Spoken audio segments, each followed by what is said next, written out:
Sige, salamat. Father, salamat Lord. Ani nga lain nga pud nga kagabi. Salamat sa imong pag-sustain sa amoa sa tibok adlaw, and tonight Lord, we will be learning Lord sa imong word.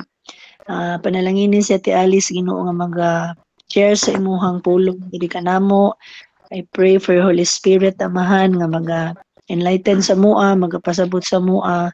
Gabli sa mong salabutan Lord, ang nasabtan namo ang mga butang nga imong ipakat-on sa mua karong gabi una o God. Pray Lord for maayo nga connection namo Lord, nga walay mga putol-putol, walay mga kakulian, aron makapaminaw gid mi nga straight sa imong pulong amahan. And panalangin ni usab ang bisan pa man ang wala na naka-attend karon. I pray ang recording Ginoo hinabi usab ka sa ilaha amahan. We entrust to you Lord ang among pag-Bible study tonight. In Jesus name we pray. Amen. Amen. So, atong i-discuss karon is about sa dispensation of grace. So, naana ta sa ikaunom, grace. So, ato sang tanaw, unsa ning grace? Kay kasagaran sa tawo, wala kabalo, unsa nang grace? Ang pagsabot sa grace, o sa inyong habi, pangutan-on ta mo, unsay inyong pag makadungog mo grace, unsay inyong nasabtan?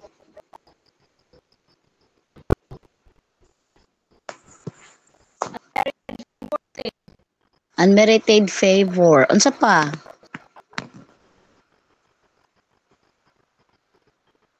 Same ra mi ni kuante ni unsa na So, unsa man ang unmerited favor? Wala di matugkad o dili maihap nga pabor. Dili ma Hello. Hi, may gabi. Hi King. Hello guys.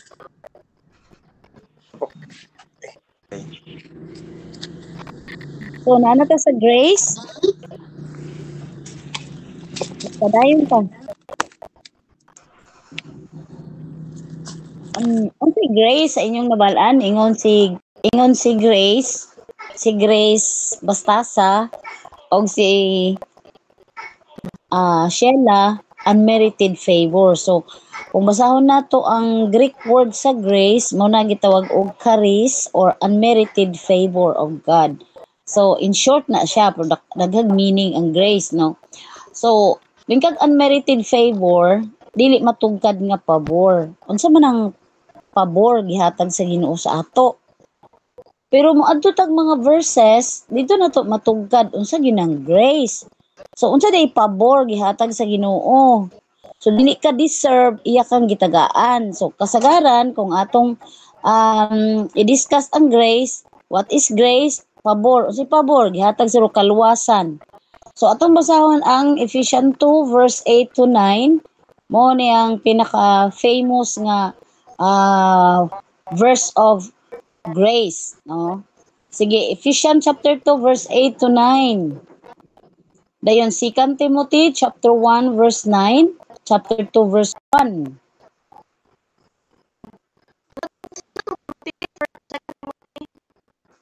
One nine to 1. Chapter 1 verse 9, chapter 2 verse 1.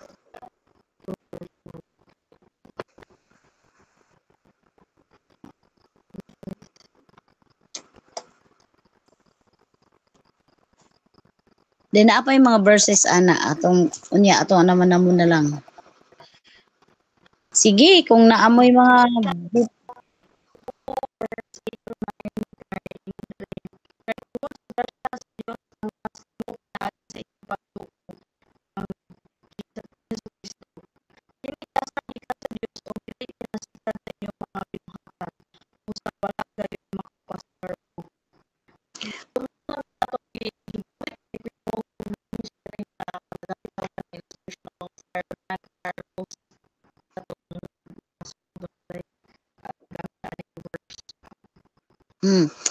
So gingon diri, for by grace you are are ye saved through faith, and that not of yourselves, it is the gift of God.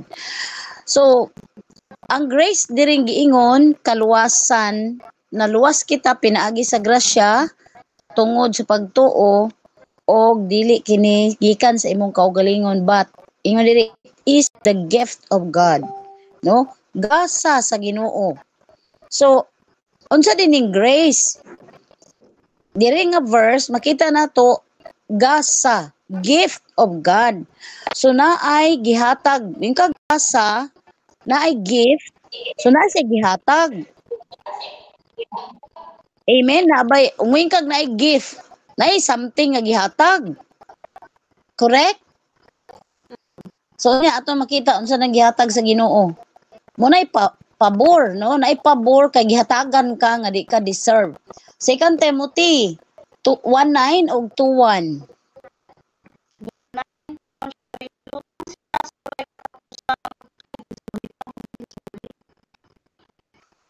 Tingala man pug ko.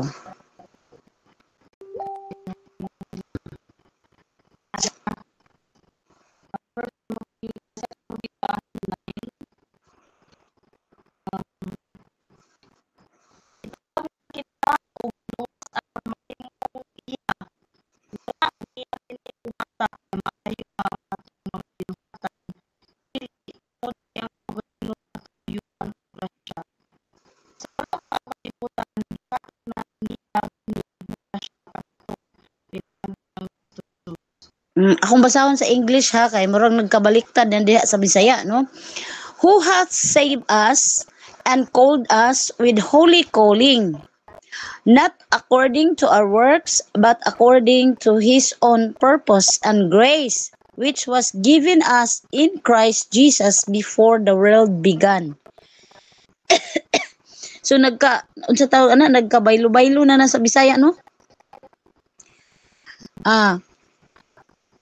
Kinsa maoy nagluwas ka nato ug nagtawag ka nato uban sa balaan nga pagtawag, sumala, dili sumala sa atong kaugalingong buhat, but according to his own purpose and grace. So gitawag ta niya, giluwas o gitawag ta niya nga balaan nga pagtawag, dili sumala sa atong binuhatan, kundili sumala kini sa iyang tuyo o grasya nga anaa kang Kristo Hesus, wala pa buhata ang kalibutan. Tuwan. Tuwan. Thou therefore, my son, be strong in the grace that is in Christ Jesus. Be strong in the grace that is in Christ Jesus. So sa atong nabasa, una sa Ephesians chapter 2 verse 8, it is the gift of God. Naluwas kita dili sa atong kaugalingong buhat kundi gasa kini sa Dios. So pinaagirag pagtuo kay gasa kini sa Dios. So mingkag gasa unsa day ang gihatag sa Ginoo nga gift para maluwas ang tao niya, imo tong tuhuan. Unsa may iyang gihatag nga gift? Tungod ana nga gift. Sige, Grace. Yes, si Jesus Christ iyang gift. So grace is gift of God. Unya unsa na nga gift? Si Christ iyang gihatag. John 3:16. Asa tong John 3:16? For God so loved the world that he gave his only begotten son, that whosoever believes in him should not perish but have everlasting life. So ang gift di ay ni God nga mao iyang grasya, pabor, mingkag grasya, pabor nga iyang gihatag sa tawo nga dili angayang tagaan. So mao na nga dili matugkad nga pabor, dili masabtan nga pabor sa Ginoo gihatag sa ato nga iyang anak para ta maluwas ug ang ato ang response mutuora. So the grace diha or gift, another word of grace is gift of God, si Jesus Christ. So another verse, John 1:14 then 16. Diyan na to maklaro. nga si Kristo gid ay ang grasya. John 1:14, akong basahon sa English. And the Word was made flesh and dwelt among us, and we beheld his glory, the glory as of the begotten of the Father, full of grace and truth. Verse 16, and of his fullness have all we received, and grace for grace. Diya sa iyahang kahupnganan, unsa maning fullness kati kahupnganan og grasya, grace for grace. So diha sa iyang kahupnganan ang grasya para sa grasya, o sa other word gisugdan og grasya tapuson po grasya. So si Kristo sa 14 ingon siya din ha, we beheld, nakita namo iyang himaya, ingon nga bugtong anak sa amahan, puno sa grasya kamatuoran. So in short, si Christ ang grasya nga gihatag sa Ginoo, puno sa grasya. So naa sa iyaha ang puno ang grasya, tanang grasya, meaning tanang pabor, walay kulang, no? Tanang kag pabor, tanang kaluoy. Unsa pa? Blessing naa kang Kristo. Si Kristo di ay ang person of grace. Siya ang persona sa kamatuoran, kay naa sa iyaha ang kamatuoran o grasya. So dili gina magbulag ng kamatuoran o grasya. Kay basahon nimo sa 17, John 1:17, for the law was given by Moses, but grace and truth came by Jesus Christ. So ang grasya, kamatuoran sa New Testament, mauna si Kristo, ang person ni Jesus Christ. Kaning Bible, word of truth, o written truth, but Christ is the person of truth. Ang grasya pod, si Kristo, siya ang persona sa grasya. So dili din ang grasya nga pabor gihatag sa Ginoo. Unsa man ang pabor? Iyang gihatag ang iyang anak, mo nay pabor nga maoy niluwas nato in behalf, redeem.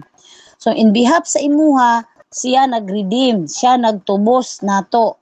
Mo day na ang pabor nga gihatag sa Ginoo, iyang anak iyang gihatag, iyang gitugyan sa kamatayon. So ang grasya mao si Kristo. So kanang mensahe sa grasya sa New Testament, gitawag po na siya ni Pablo og mystery. So naa sa grasya ang gitawag ni Pablo og mystery. Ngano mang mystery? Si grasya, kinsa ganito si grasya? Si Kristo, no? Si Christ, mystery. Eh dili siya makit-an, no?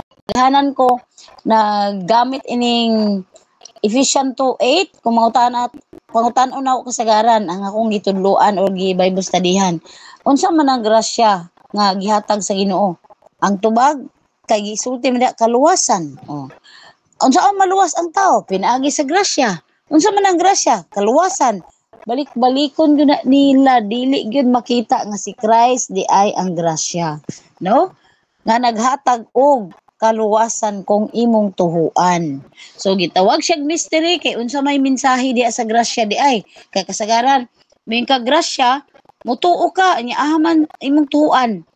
Muna ang tao kay wa kasabot anang grasya, wa kasabot nga si Kristo di ang grasya nga mo imong tuhuan, dili siya confident lang o dili siya sure nga ma-save siya through faith.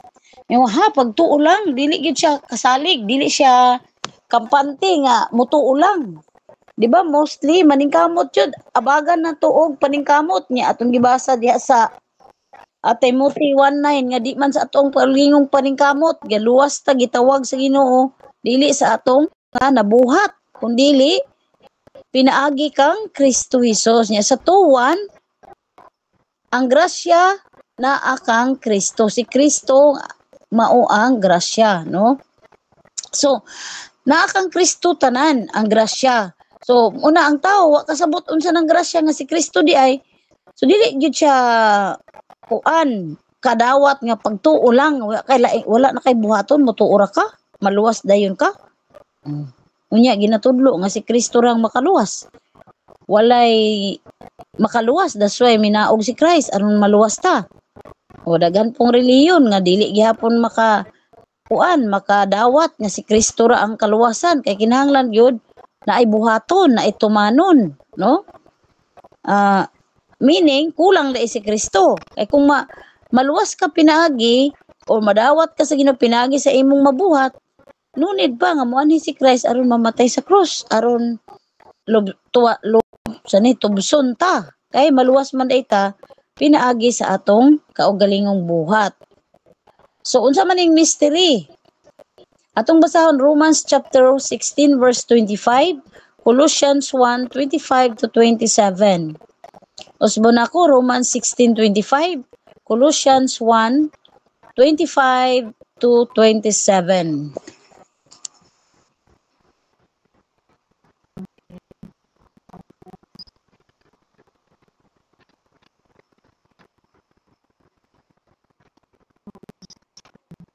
Kinsay mo basa sa Romans 16:25? Ako na lay basa Colossians 1:25-27.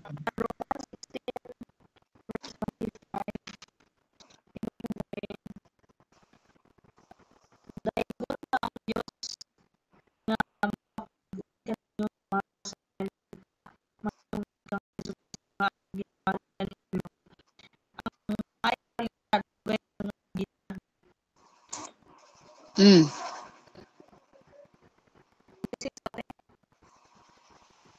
25. 26. Apil.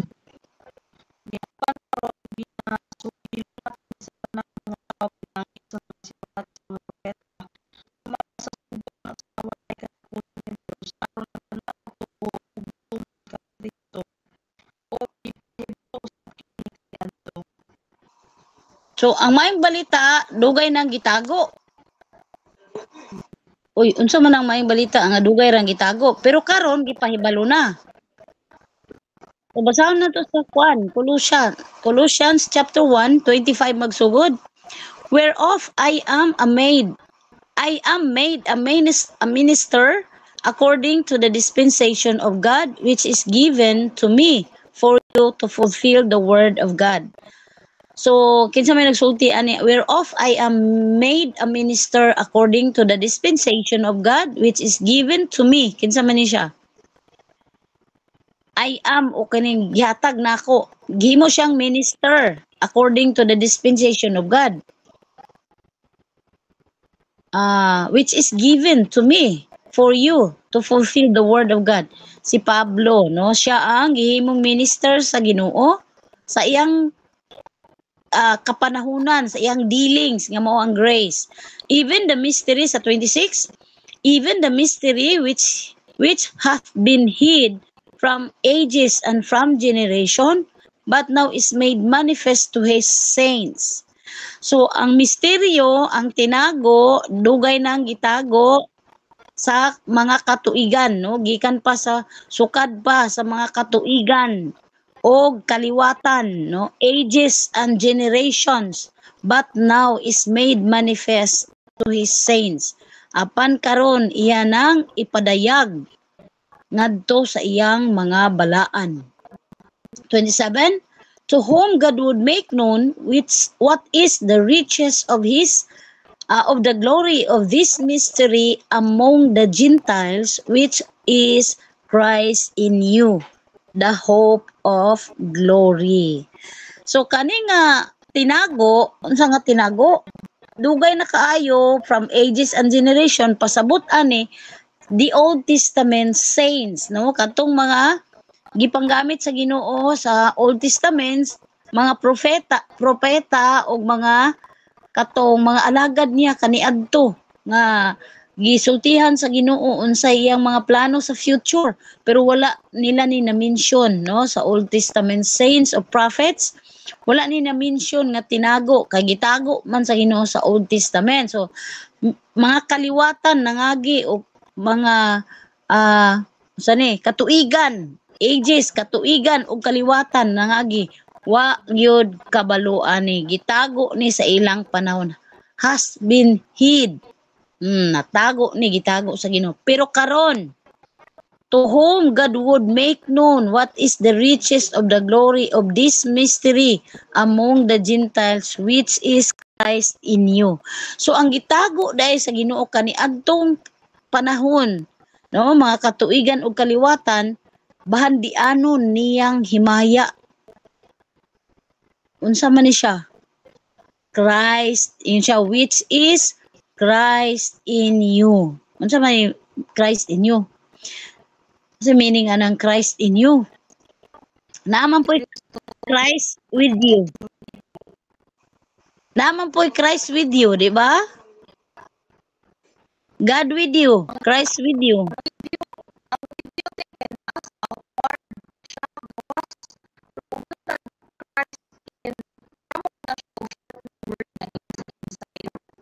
Yes, with kauban sa Bisaya pa. Mingkag in sa sulod, naa sa sulod. So si Kristo sa panahon sa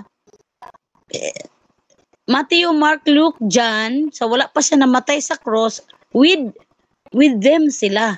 Kinsa man ang with us, kanang us diha di na pasabot kita, Gentiles or believers or church. Pasabot ana the Israelites, the disciples, the 12 or 70 or nahimong 100 plus nga disciples ni Christ, tinun-an gasunod-sunod ni Kristo, kaubag kaon ni Kristo, natulog kauban ni Kristo, dito sa bangka kauban ni Kristo, adto sila bukid kauban ni Kristo. Mao to sila gitawag og us, with us, the disciples, Christ with us mo nang Emmanuel. Pero after Christ was died or was dead, nabanhaw siya, he is no longer with us. Unsa na siya? In us, sa dihang imong gidawat, gituhuan, mipuyo siya diha sa sulod nimo. No mo nang Christ in you, naa sa sulod, wala na sa gawas. Mupuyo siya sa atua. Another verse. John, naghisgot siya sa iyang plano sa umaabot pero wa na sabti sa mga tao. John 14 verse 21. 14:20. John 14:20. Ingon siya, at that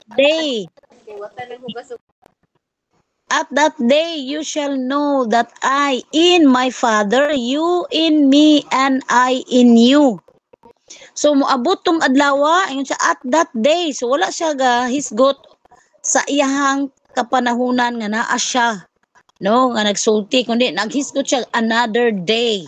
At that day, so ingon sa Bisaya pa na inig-abot ni adtong adlaw, mahibalo kamo nga ako nahiusa, I in my Father, you in me, and I in you. So vice versa, no, na animo naapog kaniya, siya na animo, ikaw na aniya.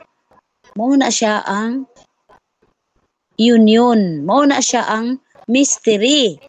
Kay ang nahibal-an sa mga tawo, ang Ginoo kauban ra, pagkahuman namatay, gibanhaw ni saka sa langit.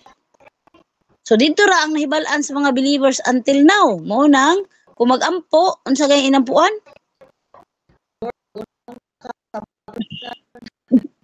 Maulahi.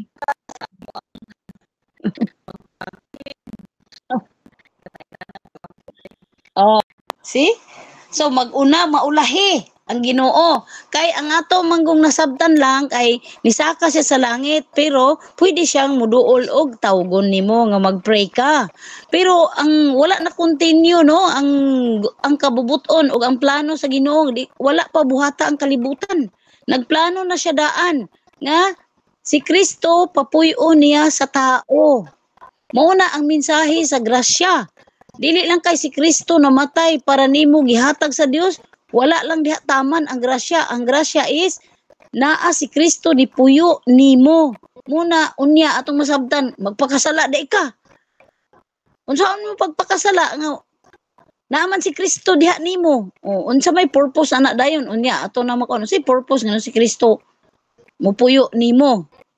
ipapuyo sa Ginoo. Naa sa Kolosas, basahon na to balik to sa Kolosas no. 27 ingon dire. Sa Bisaya Grace palihog kog basa Kolosas 1:27.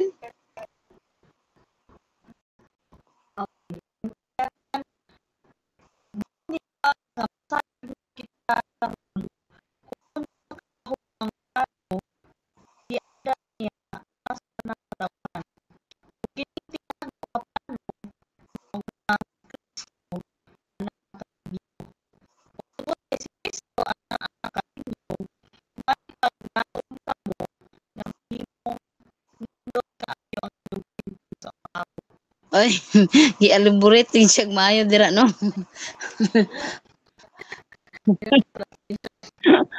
Gidungag-dungag gani iyang dili na siya translation. Grace, gi-interpret na, interpretation. So gi-interpret na niya ang padulngan no, unsay resulta no. Pero sa uban nga kuan, hope of glory no, na kay paglaom. Ingon dire, riches to whom God would make known what is the riches of the glory of this mystery among the Gentiles, which is Christ in you, the hope of glory. Siya ang paglaom sa himaya, no? Mao ni ang kadato, riches of God's glory. Ani nga tinago nga si Kristo mopuyo sa tao, mao na iyang grasya. Grabe kadako ang iyang grasya, full of grace man si Christ, full of grace and truth. So kanang grasya nga si Kristo mopuyo sa tawo, pertig yun nang dakoa kay naa diha ang tanan, no? Package na siya. Kay kung wala kay Kristo nga nagpuyo sa sulod nimo, di ka mahimong anak sa Dios.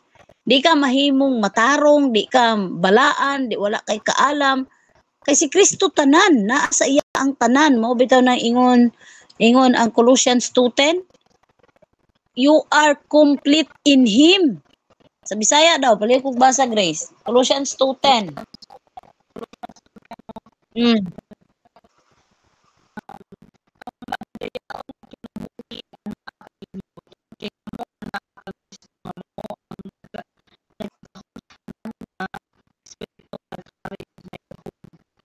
Ang madagayaon, lahi lagi ng translation no.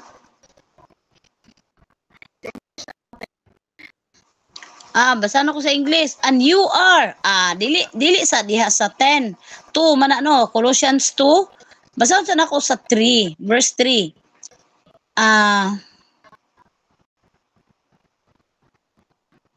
Bisag sa 1 magsugod, dili. Sa Colossus 2:10. Dili siguro na ko sa verse 2. Chapter 2 verse 2 sa Colossus, that their hearts might be comforted, being knit together in love, and unto all riches of the full assurance of understanding, to the acknowledgement of the mystery of God and of the Father and of Christ, in whom all hid all the treasures of wisdom and knowledge. Kinsa maning in whom? Diha kaniya, sa Bisaya pa, diha kaniya are hid all treasure, natago ang tanang. Unsa maning treasures? Bahandi sa kaalam og kahibalo. O naa kang Kristo, natago ang tanang bahandi og kahibalo. Dire na dayon sa kuan. Verse 9. For in Him dwelleth all the fullness of the Godhead bodily. Diha kaniya nagapuyo ang kahupnganan sa Dios diha sa iyang lawas or pagkatawhanon. No, nagpuyo diha kaniya ang kinatibuk-an sa Dios sa iyang pagkatawo. Verse 10. And you are complete in Him, which is the head of all principalities and power. So nahimo mong kompleto, no? Ingon siya diri, you are complete in Him. Sa Bisaya pa, nakumpleto or napuno kamo diha kaniya or sa inyong pagkahiusa kaniya, which is the head of all principalities. Ang tsada bitaw ani kay NLT. Klaro kasi NLT. Akong basahon sa NLT ha. Colossians 2:10. Naman po tsada nga kuan sa NLT kanang translation. Pero usahay kay makuan gyapon ma-over. So, ang diri Colossians 2:10, so you also are complete through your union with Christ, who is the head over every ruler and authority. So, nahimo kang kumplito pinaagi sa imong pagkahiusa kang Kristo nga mao ang ulo sa tanang nagmando og otoridad, no, mo na sa Bisaya. So, si Kristo nga naanimo kumplito. Ngano man naa sa iya ang wisdom, fullness of God naa sa iya. So kung walay Kristo sa imuha, walay Kristo sa puyo nimo, we are not connected with God. So dili ta na link, dili ta na connection sa Ginoo. So muna ang tawo sa grasya, wa kasabot ala magpakasala siya. Muna ang tawo ka wa kasabot nga si Kristo na aniya mahadlok sa pastor kaysa Ginoo. Dili kahadlukan ang Ginoo kay ang Ginoo sa iyang paminaw ug sa iyang pagsabot sa langit nya pastor na aman sa iyang duol. So ang pastor may kahadlukan.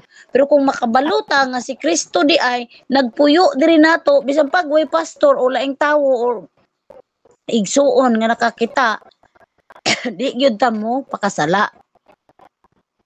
Kay ngano man kay diha sa grasya sa kamatayon ni Kristo namatay na ta kauban niya. Didto sa cross, we are crucified. Ingon sa Romans 6:6, know ye not that you are crucified with him, so that the body of sin might be destroyed, that henceforth we should not serve sin. So gidestroy ni Christ ang body of sin. Unsa man yung body of sin? Kanang kinatibuk-an sa sala, the root, the vine or unsa pa na punuan sa sala, gidestroy niya didto sa cross. Unsa man tong punuan sa sala? Atong napanunod gikan kang Adan, good and evil. Katong gikaon ni Adan ba nga knowledge of good and evil dili to apple. Knowledge of good and evil mao toy root, mao toy na inherit nato nga sala. Kay katong evil dito tanang klaseng evil na ato. So mao na nagmanifest sa atoa sa atong kinabuhi. Ulipon ta ato kay dili naman to basta-basta nga sin but spirit. We are under the control of spirit munang sin. Munang tawo bisan pag gustong bumait di niya magawa kay ang spirit mo yang amo, sin. Si Satan, no? Si Satan man connected ang tao. Muni ako basahon na sa tinuod nga kahimtang sa tao. NLT Ephesians 2:2 sa 2 verse 2